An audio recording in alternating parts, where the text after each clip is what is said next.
ഇപ്പോഴാണ് എന്റെ സംശയം ഒന്നും കൂടെ കൂടിയത്. ഞാൻ വന്ന അപ്പൊ ഒന്ന് ശ്രദ്ധിക്കുക, അമ്മയും മോളും കൂടെ ഇരുന്ന് ഭയങ്കര സൂചിപ്പിക്കലാണല്ലോ.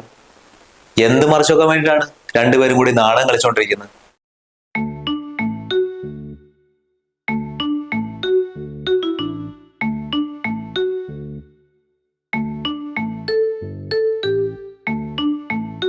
അതെ, രാവിലെ നമ്മൾ രണ്ടുപേരും അമ്പലത്തിൽ പോയപ്പോഴേ നീ എന്താ ബൈക്കിന്റെ പുറകിൽ അങ്ങനെ ഇരുന്ന്? എങ്ങനെ? ഞാൻ നിന്നോട് പറഞ്ഞില്ലല്ലേ നമ്മൾ രണ്ടുപേരും ബൈക്കിൽ പോകുമ്പോ എന്റെ ഷോൾഡറിൽ കൈവച്ചിരിക്കണമെന്ന്. പിന്നെ നീ എന്താ ഇടയ്ക്ക് വലിയ ഗ്യാപ്പ് ഇട്ടിട്ട് പുറകിലേക്ക് മാറിയിരുന്നത്? ഇനിയിപ്പോ ഞാൻ നിന്റെ ഹസ്ബൻഡാന്ന് ആരെങ്കിലും അറിഞ്ഞാൽ നിനക്ക് വലിയ വിഷമമുണ്ടോ? ഇതെന്താ ഇങ്ങനെയൊക്കെ പറയുന്നേ? നിങ്ങളല്ലേ എന്റെ ഭർത്താവ്, അതും മറ്റുള്ളവർ അറിയുന്നല്ലേ എനിക്ക് എന്ത് വിഷമം ഉണ്ടാകാനാ?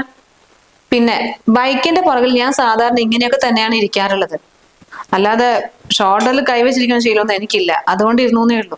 അതിനിപ്പോ ആർക്കറിയാം ബൈക്കിൽ പോകുമ്പോ ഷോൾഡറിൽ കൈവച്ച് പോകുന്ന ശീലമില്ല എന്നുള്ളത്? ഞാൻ കണ്ടിട്ടില്ലല്ലോ. എന്തായാലും അത് വിട്, അത് എന്റെ ഏരിയയിലല്ലോ. പക്ഷെ കല്യാണം കഴിഞ്ഞതുകൊണ്ട് ഭർത്താവ് പറയുന്നത് കുറച്ചൊക്കെ അനുസരിക്കാൻ പഠിക്കണം. ഇനിയിപ്പോ നീ പറയാനുള്ളതൊക്കെ പറഞ്ഞോ, ഞാൻ എന്റെ ഇഷ്ടത്തിനനുസരിച്ച് മാത്രമേ നടക്കുള്ളൂ. അങ്ങനെ വല്ല ചിന്താഗതി ഉണ്ടോ മനസ്സിൽ? സംഭവിക്കാനുള്ളതൊക്കെ സംഭവിച്ചു, ഇനി മേലിൽ ഇത് ആവർത്തിച്ചു പോകരുത്. എനിക്കറിയാം കല്യാണം കഴിച്ചിട്ടുണ്ടെങ്കിൽ നിനക്ക് നാട്ടുകാരെ കാണിക്കണം നീ സിംഗിൾ ആണെന്ന്. അതായിരിക്കും നിന്റെ മനസ്സിൽ, അല്ലാണ്ട് വേറെന്ത്? ഞാനൊരു കാര്യം പറഞ്ഞുതരാം. നാട്ടുകാർ നമ്മളെ കണ്ടിട്ടുണ്ടെങ്കിൽ എന്താ വിചാരിക്കാന്നറിയോ? നാളെ മറ്റന്നാൾ ഡിവോഴ്സിന് നിൽക്കുകയാണെന്ന്. അതാ പറഞ്ഞേ. കല്യാണം കഴിഞ്ഞതാ, ഭർത്താവിന്റെ കൂടെ എങ്ങനെ പുറത്തേക്ക് പോകണമെന്നില്ല അറിയില്ല. അങ്ങനെ ഒരെണ്ണം. ഹലോ, എടാ നീയോ? അത് ശരി, നീ എപ്പോന്നു നാട്ടില്? ആണോ? എത്രാം തീയതി? എന്നാ പിന്നെ ഒരു കാര്യം ചെയ്യ്, ഇന്ന് ഇങ്ങോട്ടേക്ക് വാ.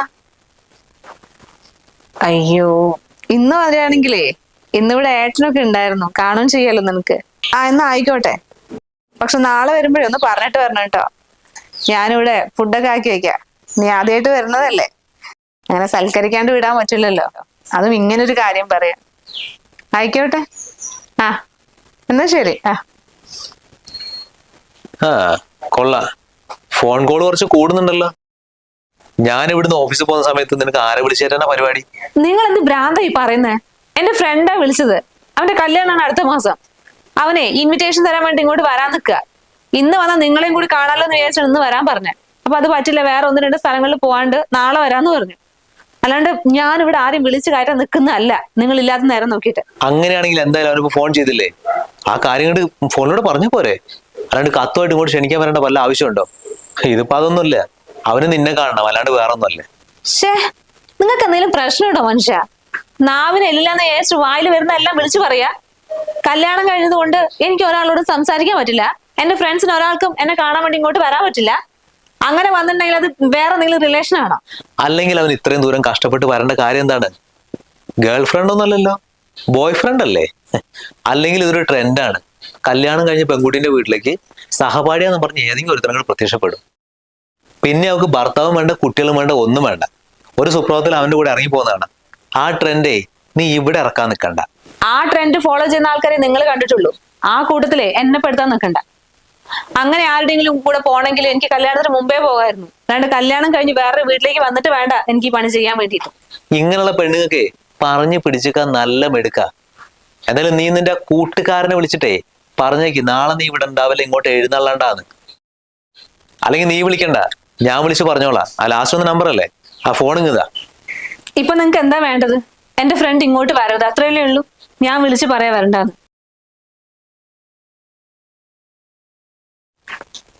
അവക്ക് അവളുടെ മറ്റവനെ കൊണ്ടൊന്ന് വീട്ടിൽ കയറ്റണം.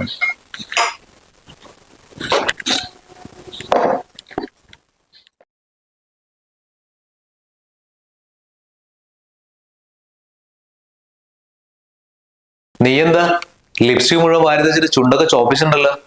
ഇങ്ങനെയാണ് നീ എന്റെ കൂടെ വരാൻ നിൽക്കുന്നത്? കുറച്ചു കൂടിപ്പോയല്ലേ? എനിക്കും തോന്നി. കുറച്ച് കൂടിപ്പോയതല്ല, അത് മൊത്തം കൂടി തുടച്ചു കളഞ്ഞിട്ട് വാ. അവളുടെ ഒരു ലിപ്സ്റ്റിക് നാട്ടുകാരെ കാണിക്കാൻ വേണ്ടിയിട്ട്. നാട്ടുകാരെ കാണിക്കാൻ വേണ്ടിയോ? നമ്മൾ പുറത്തൊരു പരിപാടിക്കല്ലേ പോകുന്നത്, അപ്പൊ പിന്നെ ഒരുങ്ങണ്ട.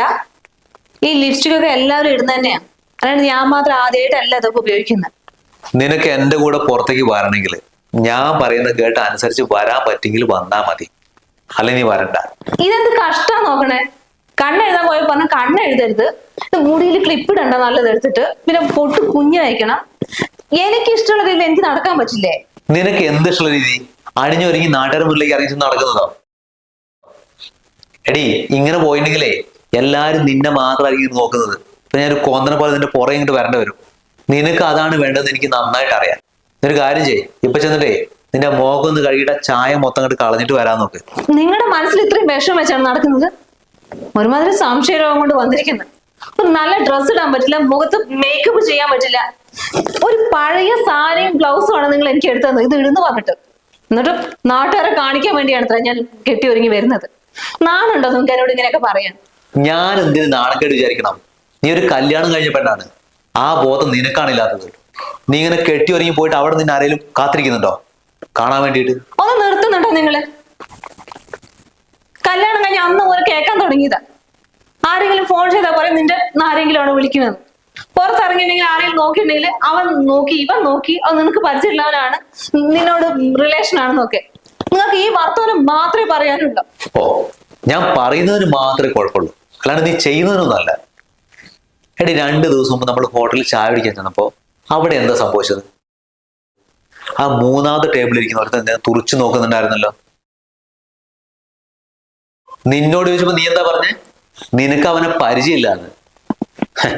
അതെങ്ങനെയാടി? നീ കാണാത്തൊരുത്തൻ നിനക്ക് പരിചയമില്ല എന്ന് പറയാ? എന്ന് വെച്ചാ നീ അവനെ ആദ്യം നോക്കി, അതിനുശേഷമാണ് അവൻ നിന്നെ നോക്കിക്കൊണ്ടിരുന്നത്. രണ്ടുപേരും കൂടെ ചേർന്ന് എന്നെ ഫൂളാക്കാൻ നോക്കുമായിരുന്നു. നിന്ന് സമയം കളണ്ട് പെട്ടെന്ന് വരാൻ നോക്ക്. ആ മൊത്തം ചായങ്ങളെ മറക്കണ്ട.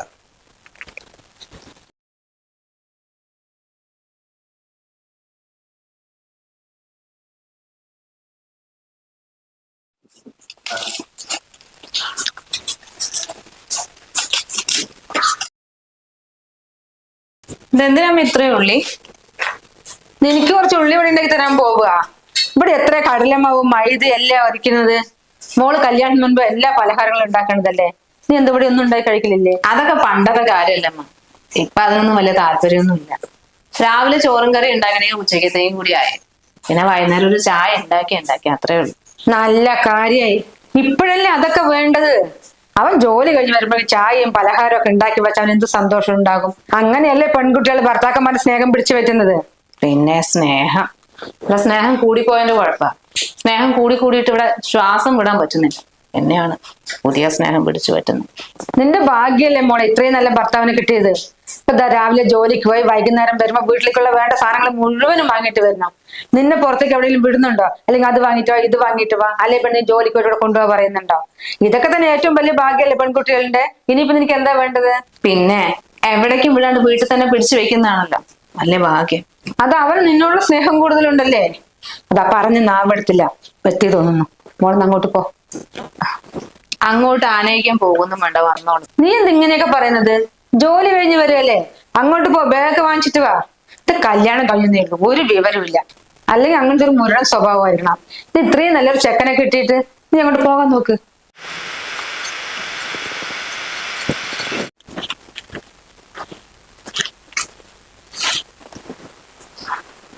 ബാഗ് താ, ഞാൻ റൂമിൽ കൊണ്ടുവയ്ക്കാം. ഇത് എന്ത് പറ്റി? പതിവില്ലാണ്ട് ബാഗ് വാങ്ങാൻ വരുന്നത് എന്തെങ്കിലും കള്ളത്തരം ഒളിപ്പിക്കാനുള്ള പരിപാടിയാണോ? ഓ, എന്നാ പിന്നെ നിങ്ങൾ തന്നെ അങ്ങോട്ട് വെച്ചേക്ക്. നീ ഇപ്പൊ അതിലും കുറ്റങ്ങൾ കണ്ടുപിടിക്കാൻ നിൽക്കണ്ട. പതിവില്ലാത്ത സ്നേഹപ്രകടനം കണ്ടപ്പോ ചോദിച്ചതാ. എന്തോ ഒന്ന് നിന്റെ മനസ്സിലുണ്ട്, അല്ലാണ്ട് നീ ഇങ്ങനെ ബാഗ് വാങ്ങാൻ വരില്ല. ആ, മോന് നേരത്തെ എത്തിയോ? ആ, ഞാൻ ഈ സമയത്ത് എന്നും എത്തും. ജോലി കഴിഞ്ഞാൽ നേരത്തെ ഞാനും ഓഫീസിൽ ഇറങ്ങാം. പിന്നെ എവിടെയും നിൽക്കില്ല, നേരെ ഇങ്ങോട്ട് വീട്ടിലേക്ക് വരും. ഇവളോട് ഒറ്റയ്ക്കല്ലേ ഉള്ളൂ. അതന്നെ വലിയ കാര്യല്ലേ മോനെ. ഞാൻ ഇവളോട് ഇപ്പൊ പറഞ്ഞേ ഉള്ളൂ നിനക്ക് എത്ര നല്ല ഭർത്താവിനെ കിട്ടിയിരിക്കണെന്നുള്ളത്.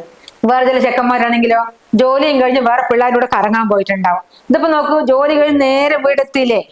മോനിരിക്കി, അപ്പൊ അമ്മ നല്ലൊരു ചായ എടുത്തിട്ട് വരാം.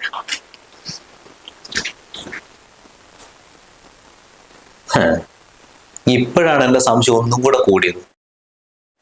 ഞാൻ വന്ന അപ്പൊ ഒന്ന് ശ്രദ്ധിക്കാൻ, അമ്മയും മോളും കൂടെ ഇരുന്ന് ഭയങ്കര സൂചിപ്പിക്കലാണല്ലോ. എന്ത് മറിച്ചൊക്കെ വേണ്ടിയിട്ടാണ് രണ്ടുപേരും കൂടി നാടകം കളിച്ചോണ്ടിരിക്കുന്നത്.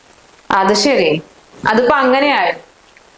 ഈ മറച്ചു വെക്കുന്ന നാടകം കളിക്കുന്നൊന്നും ഞങ്ങൾക്ക് പറ്റിയ പരിപാടിയല്ല. അതൊക്കെ ചെയ്യുന്നത് നിങ്ങളല്ലേ. ഞാൻ എന്താടി നിന്റെ അടുത്ത് മറച്ചു വെച്ചത്?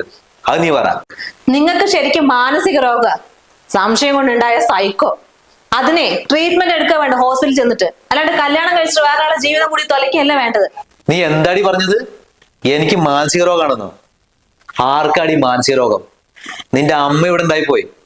അല്ലെങ്കിൽ നീ ഈ പറഞ്ഞത് മാത്രമേ നിനക്ക് ഓർമ്മയുണ്ടാവുള്ളൂ. നിന്റെ നാവ് മേലിൽ ഞാൻ പൊങ്ങാണ്ടാക്കും. നിർത്തണ. നീ കുറെ സമയമുണ്ടല്ലോ എന്റെ മോളിട്ട് വിറപ്പിക്കുന്നത്. അവള് പറഞ്ഞാൽ എന്താണ് തെറ്റ്? നീ ശരിക്കും മാനസിക രോഗിയാണ്, മാനസിക രോഗി. തള്ളേ, ഒരുമാതിരി വർത്താനം പറഞ്ഞിട്ടുണ്ടല്ലോ. ഇവളുടെ അമ്മയാണ് ഞാൻ നോക്കൊന്നുമില്ല. മര്യാദയ്ക്ക് ഇവിടെ നിങ്ങൾ ഇറങ്ങിപ്പോവില്ല. എന്റെ ഒരു മുഖം മാത്രമേ നിങ്ങൾ കണ്ടിട്ടുള്ളൂ. എന്റെ ശരിക്കുള്ള സ്വഭാവം നിങ്ങൾക്ക് അറിയില്ല. നിന്നെ എനിക്ക് ശരിക്കും അറിയടാ. ഞാനിവിടെ ഇടയ്ക്കൊക്കെ വരുമ്പോഴേ നിന്റെ പെരുമാറ്റത്തിൽ എന്തെല്ലോ പ്രശ്നങ്ങളുണ്ടോ ഞാൻ ശ്രദ്ധിച്ചിട്ടുണ്ടായിരുന്നു. അതൊന്ന് കൃത്യമായിട്ട് മനസ്സിലാക്കാൻ വേണ്ടിയിട്ടാണ് ഞാൻ മനഃപൂർവ്വം 2 ദിവസം ഇവിടെ ഇരുന്നത്. നീ എന്താ വിചാരിച്ചിരിക്കുന്നത്? അവൾക്ക് ചോദിക്കാനും പറയാനൊന്നും ആരും ഇല്ല എന്നുള്ളതാ. മോനെ, നീ അധികം വെള്ളമെടുത്തിട്ടുണ്ടല്ലോ. ചൂടുവെള്ളത്തിന് മുഖത്തൊഴിക്കും ഞാൻ. നിന്നെ ഞാൻ കുറ്റം പറയുള്ളൂ. നീ എന്തിനാണ് ഇതൊക്കെ സഹിച്ച് ഇത്രയും പിടിച്ചു വിട നിൽക്കുന്നത്? നിനക്ക് എന്തിന് ഇത്രയും വിദ്യാഭ്യാസം തന്നത്? ഭർത്താവിന്റെ വീട്ടിൽ എന്തെങ്കിലും പ്രശ്നം ഉണ്ടെങ്കിൽ സ്വന്തം വീട്ടിൽ തുറന്ന് പറയണം, എന്നല്ലേ ഞങ്ങൾ അറിയാം. ഇപ്പൊ എന്തൊക്കെ രീതിയിൽ ഞാൻ നിന്നോട് ചോദിച്ചു ഇപ്പൊ ഇത്ര നേരം? നീ എന്തെങ്കിലും ഒന്ന് ഇവനെ കുറിച്ച് വിട്ടു പറഞ്ഞോ? ഇങ്ങനെയുള്ള പിള്ളേരാണ് ഓരോ അവധത്തിൽ ചെന്ന് ചാടുന്നത്. നീ എത്ര കാലം ഈ ഭാരവും ചുമന്ന് ജീവിക്കും? നിനക്കൊരു സെക്കൻഡ് സമാധാനം തരുന്നുണ്ടവൻ?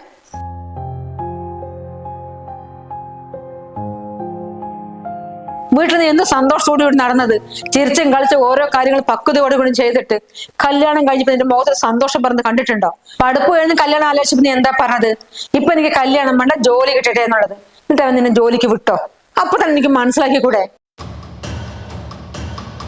ഇനിയും നിനക്ക് ഇവന്റെ കൂടെ ജീവിക്കണോ? മതി ഇവന്റെ കൂടെയുള്ള പൊറുതി. അത് ശരി. അപ്പൊ മോളെ ബ്രെയിൻ വാഷ് ചെയ്തിട്ട് തിരിച്ചു കൂട്ടിക്കൊണ്ടാ വന്നാണല്ലേ? അവൾ എവിടേക്കും വരുന്നില്ല. അവൾ ഇവിടെ നിൽക്കും, ഈ വീട്ടില്. അത് നിങ്ങൾ മാത്രം അങ്ങോട്ട് തീരുമാനിച്ചാൽ മതിയോ? ഇത്രയും കാലം വെറൊരു പൊട്ടിയായിട്ടാ ഞാൻ നിങ്ങളെ സഹിച്ചുകൊണ്ട് നടന്നത്. എന്നെങ്കിലും നിങ്ങൾ നന്നാന്നുള്ള വിശ്വാസത്തില്. അമ്മ പറഞ്ഞത് ശരിയാ. കല്യാണം കഴിഞ്ഞ ശേഷം സന്തോഷം സമാധാനം എന്താന്ന് ഞാൻ ഇതുവരെ അറിഞ്ഞിട്ടില്ല. ഇനിയും ഭർത്താവ് കളിക്കാൻ നിന്നിട്ടുണ്ടെങ്കിലേ അമ്മയായിരിക്കില്ല ചൂടുവെള്ളം ഒഴിക്കുക. ഈ ചൂടുവെള്ളം ഞാനായിരിക്കും നിങ്ങളുടെ മുഖത്ത് ഒഴിക്കുക. വാമേ, നമുക്ക് പോവാം.